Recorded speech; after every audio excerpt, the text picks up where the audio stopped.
A graça e a paz do nosso Senhor e Salvador Jesus Cristo, a teologia do sofrimento. Fique comigo até o final desse vídeo e a sua vida será completamente transformada.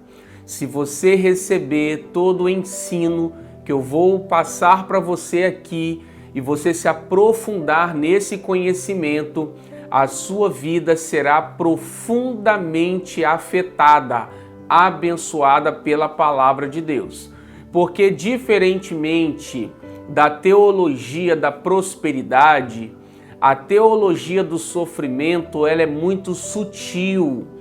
Ela é acompanhada de muitas falácias. O que é uma falácia?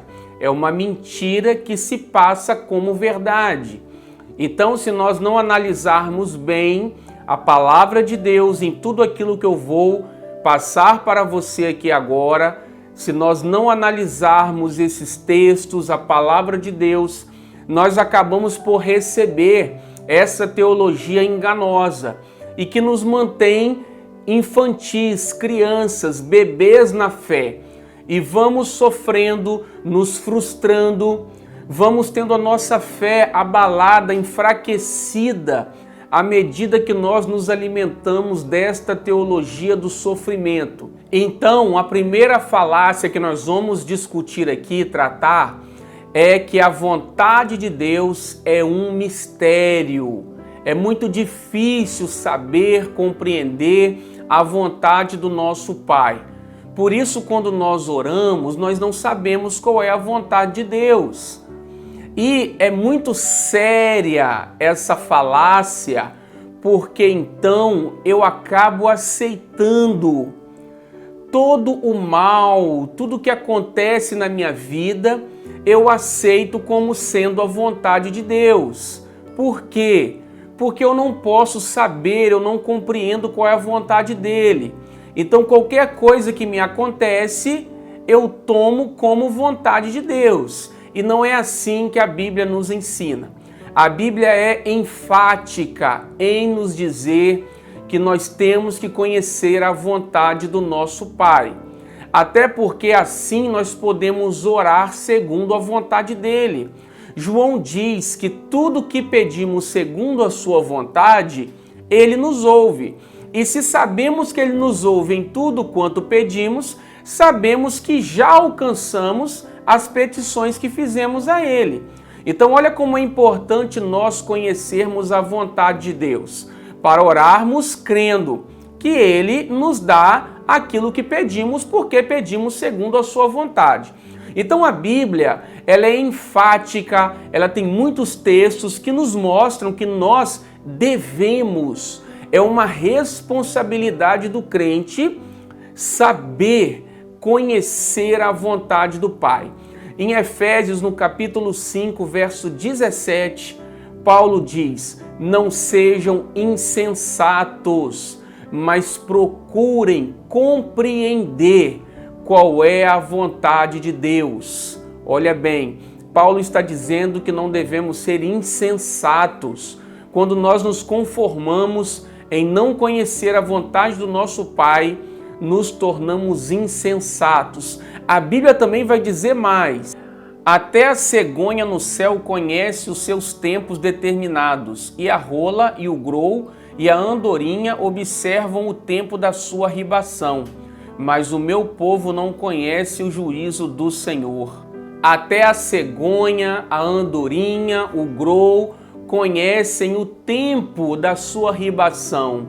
Mas o meu povo não conhece os juízos de Deus. Olha bem, então o povo de Deus precisa conhecer a vontade do Pai, os princípios da palavra de Deus, porque o meu povo perece por falta de conhecimento.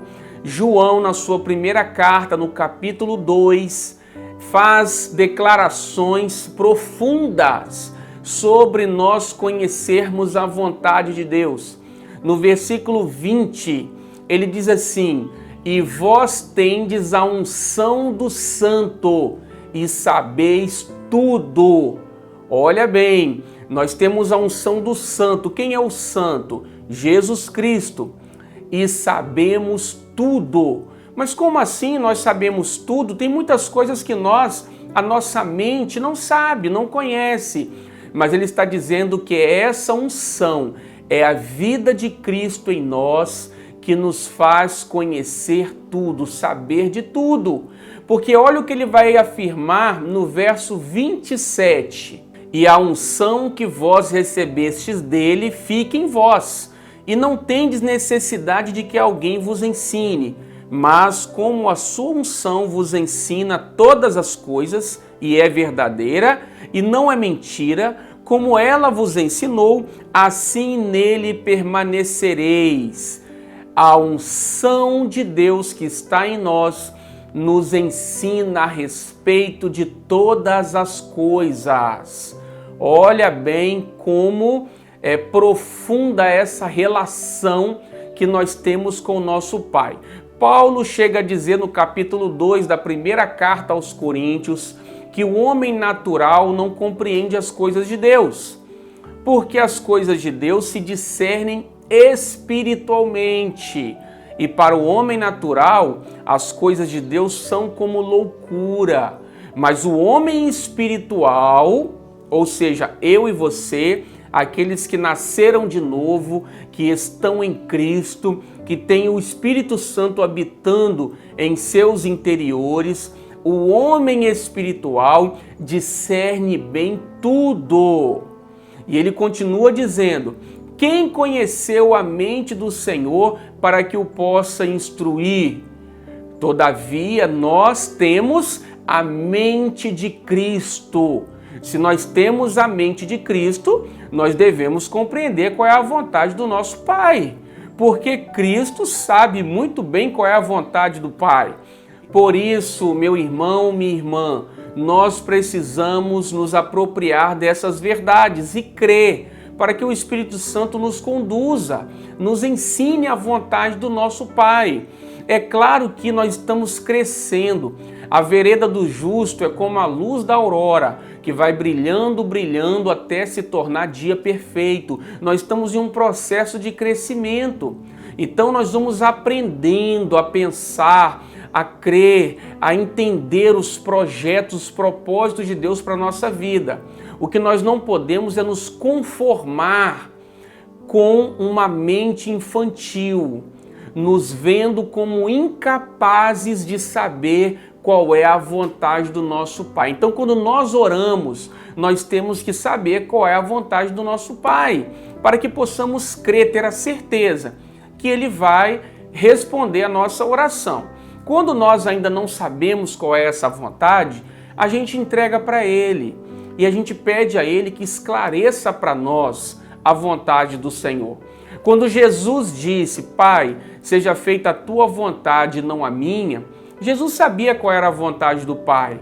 Ele sabia que ele deveria passar pela cruz, mas a vontade dele naquele momento era de não passar. Ele disse: se possível for, passe de mim esse cálice, mas que não seja feita a minha vontade, mas a tua. Então, nós não podemos pegar esse texto e usá-lo fora de contexto, porque senão vamos sempre ter uma mente infantil. A minha filha é uma criança de 3 anos. A minha vontade é que ela aprenda qual é a vontade do Pai. Esse é o meu desejo. E que ela consiga no futuro tomar as decisões certas a partir dos conselhos que eu dou a ela. Então assim é o nosso Pai conosco. Ele não quer que permaneçamos a vida inteira sem saber qual é a vontade dele. A segunda falácia que é muito ensinada por aí é que Deus não te chamou para ser feliz. Olha que isso chega ao absurdo, porque a Bíblia diz: feliz é o homem que teme a Deus e anda em seus caminhos. Comerás do trabalho das suas mãos, a sua mulher será como a videira frutífera, e os seus filhos como plantas de oliveira, à roda da tua mesa. E ele verá os filhos de seus filhos, e a paz sobre Israel. Salmo 128, feliz será o homem. A Bíblia chama de feliz o sermão das bem-aventuranças. A palavra bem-aventurado é a palavra feliz. Por isso a NVI, a Nova Versão Internacional, traduz como feliz é o homem. A Almeida diz bem-aventurado, são a mesma coisa. Então a Bíblia traz muitos textos nos prometendo felicidade. O Evangelho significa boas novas, boas notícias. E quando nós nos enchemos dessa falácia que Deus não nos chamou para ser felizes, nós nos conformamos com a infelicidade. A alegria, a felicidade torna-se a exceção. A regra é o sofrimento. Essa é a teologia do sofrimento. É quando a ênfase está numa vida de sofrimento. Por esses dias, a minha esposa ouviu uma pessoa dizer para ela que a felicidade, a alegria, a realização plena só vamos ter na eternidade. Aqui é uma vida de sofrimento. Então, onde fica a vida abundante? Jesus disse: o ladrão vem senão para matar, roubar e destruir. Mas eu vim para que vocês tenham vida, e vida em abundância. Em Provérbios, no capítulo 3, diz que a sabedoria de Deus nos dá um caminho de delícias. Caminhar com Jesus é um caminho de delícias, porque ele diz: no mundo tereis aflições, mas tem de bom ânimo, eu venci o mundo. A aflição ela vai acontecer, mas a regra é uma vida abundante. Jesus diz: vinde a mim, todos vocês que estão cansados e oprimidos, e eu vos darei descanso.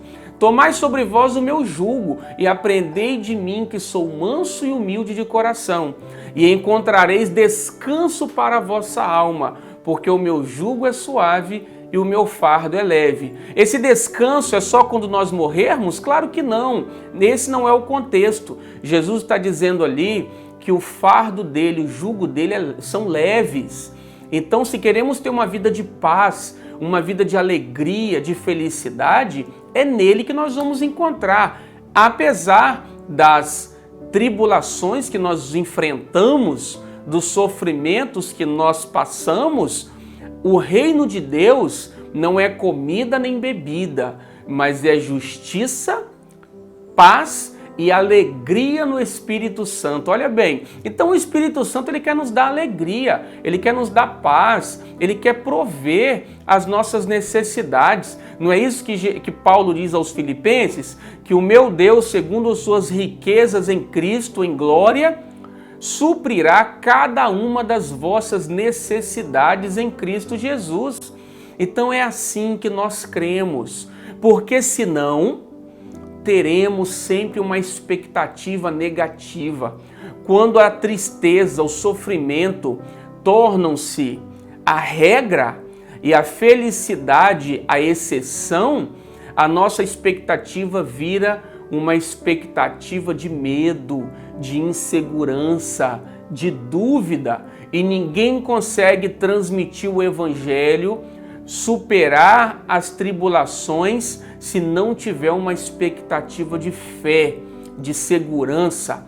Davi declarava: ainda que eu ande no vale da sombra da morte, não temerei mal algum, porque o Senhor está comigo. O Senhor é meu pastor, nada me faltará. Ele me guia a pastos verdejantes, a águas tranquilas. Ele diz ainda no Salmo 23, certamente que a bondade e a fidelidade de Deus me acompanharão enquanto eu viver, e eu habitarei na casa do Senhor por longos dias. Olha bem, já tem versão traduzindo como para sempre, mas a melhor versão é que diz longos dias, mostrando que Davi acreditava numa vida longa. No Salmo 103 ele diz assim: é ele, rendei graças ao Senhor e não se esqueça de nenhum só dos seus benefícios, porque é Ele quem perdoa todos os meus pecados e é Ele quem cura todas as minhas enfermidades. Ele enche a minha velhice de bens e renova a minha mocidade como a da águia. Creia como Davi creu. A Bíblia diz que devemos seguir o exemplo e imitar aqueles que pela fé e paciência alcançam as promessas. Então imite aqueles que creem. A palavra, Davi fala no Salmo 34 que muitas são as tribulações do justo. Passaremos por muitas, mas ele continua dizendo, mas de todas o Senhor o livra. Então Deus livra o justo de todas as suas tribulações, é o que está lá. Ele vai dizer até os leõezinhos passam fome, mas nada falta para aqueles que buscam ao Senhor. Então creia, meu irmão, minha irmã, que a felicidade é a regra em Cristo. É a regra. Passaremos por tribulações, mas é uma vida de paz, de alegria, de provisão que o Senhor prometeu para nós. Paulo diz aos Coríntios, vocês conhecem a graça de nosso Senhor Jesus Cristo, que sendo rico, se fez pobre por amor a vós, para que por meio da pobreza dele, vocês fossem tornados ricos. Olha bem, ricos de quê? De saúde, de paz, de alegria, ricos de provisão do Senhor. Para quê? Para que possamos abençoar outras pessoas. Então a teologia da prosperidade coloca as riquezas, a prosperidade como alvo. E nós não podemos, porque Jesus diz no capítulo 6 de Mateus que devemos buscar o reino de Deus e a sua justiça em primeiro lugar. E as demais coisas nos serão acrescentadas. Então, devemos sim procurar levar o evangelho de Jesus Cristo às pessoas.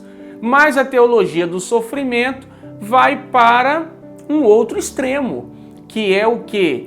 É negar as promessas, é negar a certeza do amor do Pai, do cuidado do Pai. E geralmente essas pessoas que pregam isso, que devemos nos conformar com a pobreza, com a miséria, esses pregadores geralmente têm carros novos, têm apartamentos, casas beirando a R$1 milhão, vivem muito bem essas pessoas, mas para os seus ouvintes, eles dizem que as pessoas devem se conformar com a miséria. Então devemos ter muito cuidado. A terceira falácia da teologia do sofrimento é que tudo é a vontade de Deus. Tudo que acontece no mundo é a vontade de Deus. E não é assim que a Bíblia diz. Paulo diz a Timóteo que a vontade de Deus é que todo homem seja salvo e chegue ao pleno conhecimento da verdade. Aí eu digo para você, pergunto para você, todos os homens, todas as pessoas da terra vão ser salvas? Não vão. Apocalipse diz que muitos não vão crer. Então como que tudo que acontece é a vontade de Deus, uma vez que a vontade de Deus é que todo homem seja salvo? Mas ele não vai salvar todos, por quê? Porque nem todos creem. Então, a Bíblia também diz que eu é que sei os pensamentos que tenho a vosso respeito, diz o Senhor. Pensamento de paz, não de mal, para dar a vocês o fim que vocês desejam. Jeremias 29, 11. Então, o que é o pensamento de Deus a nosso respeito? A vontade dele é pensamentos de paz. A vontade de Deus sempre é boa a nosso respeito. E quando nós falamos que tudo é a vontade de Deus, nós estamos atribuindo a ele todo o mal que acontece no mundo, a fome que acontece no mundo, o sofrimento de crianças sendo vendidas hoje em muitos países. Crianças são vendidas para imoralidade sexual. Então essa é a vontade de Deus? É claro que não absolutamente. Nem tudo que acontece em nossas vidas é a vontade de Deus, mas a permissão dele. Eu gravei um vídeo, tá aqui no meu canal, vontade de Deus e permissão de Deus. Entenda a diferença. Assista esse vídeo. Então nós não podemos aceitar tudo como a vontade do Senhor. A vontade dele está na Bíblia, na palavra, está na direção do Espírito Santo. A unção que está em nós nos ensina a vida de Cristo, a vontade de Deus. Assim nós não podemos nos apropriar de tudo que acontece como sendo a vontade do Senhor. A quarta falácia é que tudo acontece no tempo de Deus. Isso não é uma verdade. Tudo que acontece no mundo, em nossas vidas, acontece no tempo de Deus. Claro que não. Deveria ser no tempo de Deus. A gente deveria mudar essa frase. Tudo que acontece no mundo deveria ser no tempo de Deus. Mas nem tudo é. Porque as pessoas pegam Eclesiastes capítulo 3, que diz para tudo debaixo do sol tem um tempo apropriado. Mas ali não está falando da sua vida e da minha especificamente. Não está. Ele está dizendo que debaixo do sol, no mundo, há tempo para tudo. Há tempo de guerra, há tempo de paz, há tempo de fartura, há tempo de fome, enfim. Ele vai falar uma série de coisas ali. Mas eu posso te provar que Salomão não está falando, Deus não está falando ali da sua vida particularmente. Porque ele vai dizer que há tempo de curar e há tempo de matar. Aí eu te pergunto, Deus tem um tempo para a sua vida para você matar alguém? Absolutamente que não. Também diz que há tempo de amar e tempo de odiar. Aí eu te pergunto, Deus quer que você venha odiar alguém em algum momento da sua vida? Claro que não. Então ali nós vamos ver muitas vezes Salomão dizer que debaixo do sol, mostrando que a humanidade vai experimentar essas coisas o tempo todo. Mas não significa que ele está falando que para todas as pessoas aquilo, tudo que está ali vai acontecer. Claro que não. Até mesmo para algumas nações. Fala que há tempo de guerra e tempo de paz. Tem nações que nunca vão enfrentar guerras contra outras nações, que nunca entraram e nem vão entrar em guerra. Então nós temos que entender a palavra. Por quê? Se eu fico em casa precisando de um emprego e eu não busco esse emprego, eu não me empenho, não me especializo, será que esse emprego vai acontecer no tempo de Deus para mim? Claro que não. Se eu não oro, se eu não busco o Senhor, as coisas vão acontecer no tempo de Deus para mim? Absolutamente não. Então as coisas deveriam ser no tempo de Deus, mas nem sempre acontecem. E por que a gente precisa entender isso? Porque muitos filhos de Deus estão esperando certas coisas acontecerem e não provam da vontade do Pai, que é boa, perfeita e agradável. Ficam esperando a vida inteira e não usufruem daquilo que Deus deseja para elas. Por quê? Porque elas não aprenderam sobre fé, sobre descansar e confiar em Deus, sobre a renunciar o pecado, a carnalidade. Então a coisa não vai acontecer. Quando nós entendemos a vontade do Pai, a palavra do Senhor, e nós andamos nessa palavra, então as coisas acontecem no tempo de Deus. A quinta falácia que é ensinada na teologia do sofrimento é que somos pó, seres insignificantes. Isso significa o quê? Que somos incapazes de qualquer coisa. E isso vai sendo ensinado, e o nosso coração vai se apropriando dessa incapacidade, porque afinal nós somos pó. Mas eu vou te mostrar que não é bem assim que a Bíblia ensina. Quando Davi diz no Salmo 103 que nós somos pó, ele vai dizer o seguinte: como um pai se compadece de seus filhos, assim o Senhor se compadece daqueles que o temem, pois ele conhece a nossa estrutura. Lembra-se de que somos pó, porque ele sabe que somos pó, ele conhece a nossa estrutura. Olha só, é a nossa fragilidade que está sendo colocada, que nós somos dependentes do nosso pai, e o nosso pai, ele vê a nossa fragilidade, por isso ele se compadece de nós, e não no sentido de insignificância, de falta de valor. E muitas vezes quando é ensinado isso, que nós somos pó, nós não podemos determinar que nada aconteça. Por quê? Porque nós somos pó, somos insignificantes. Então como fica o ensinamento de Jesus em Marcos capítulo 11? Quando ele diz: se vocês crerem e não duvidarem no coração de vocês, vocês dirão para aquela montanha: saia daqui, lança-te no mar, e ela irá. Ali Jesus está falando de fé. Ele diz assim: tendes fé em Deus, porque em verdade vos digo que se vocês disserem a esse monte, saia daqui, lança-te no mar, ele vai.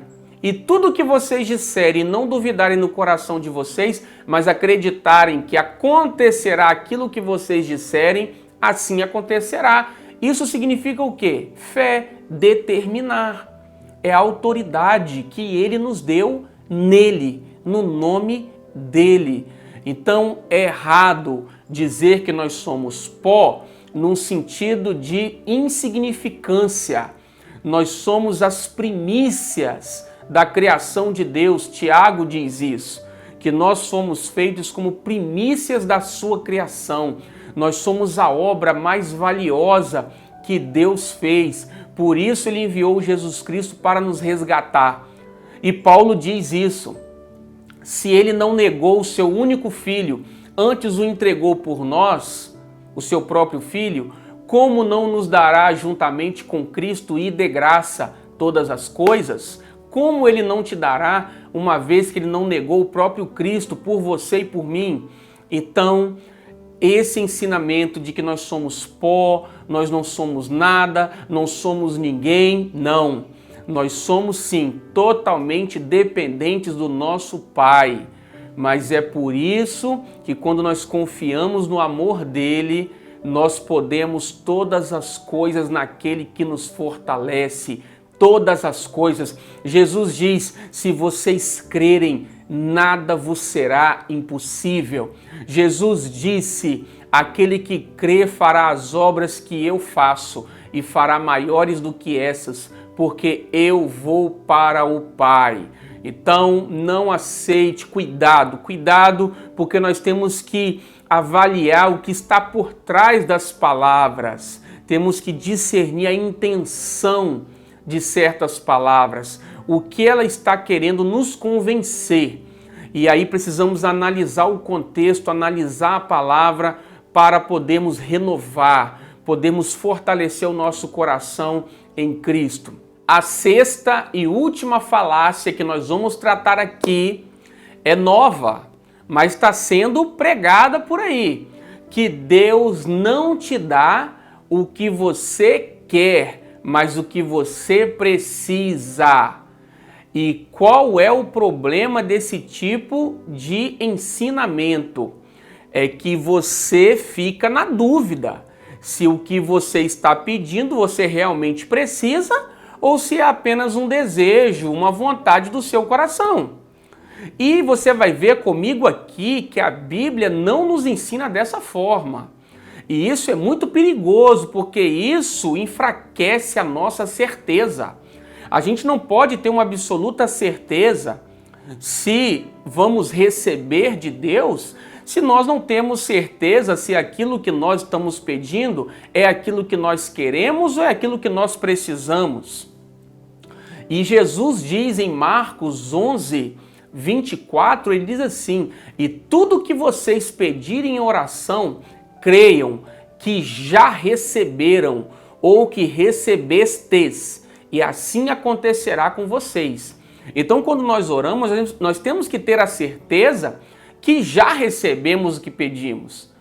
Então, por isso, nós temos que saber o que Deus espera nos dar, o que Deus quer nos dar. Ele nos dá só o que precisamos ou Ele nos dá tudo o que pedimos? Olha o que Jesus diz para nós em João 15:7. Se vós estiverdes em mim e as minhas palavras estiverem em vós, pedireis tudo o que quiserdes e vos será feito. Então eu nunca ensino para ninguém que Deus não dá aquilo que nós queremos, mas somente o que precisamos. Isso é uma mentira, é uma falácia. Jesus está dizendo que nós podemos pedir o que quisermos. Ele coloca a condição para isso. E é isso que eu ensino para as pessoas. A condição é se nós permanecermos nele e a palavra dele permanecer em nós. Quando nós perseveramos em servir a Cristo e nós nos alimentamos dos ensinamentos de Jesus, nós colocamos em prática aquilo que ele nos ensina, então nós podemos pedir o que quisermos, porque vamos pedir com gratidão, vamos pedir com sabedoria, vamos fazer bom uso daquilo que pedimos. Por quê? Porque a palavra dele está em nós. Então nós devemos fortalecer as pessoas dizendo que Deus quer sim nos dar aquilo que nós queremos. Ele diz, deleita-te no Senhor e Ele satisfará os desejos do seu coração. Ou seja, aquilo que você quer, aquilo que você sonha. Ele só coloca a condição para isso. E é isso que nós temos que ensinar para as pessoas. São as condições e não tirar delas a grandeza da promessa.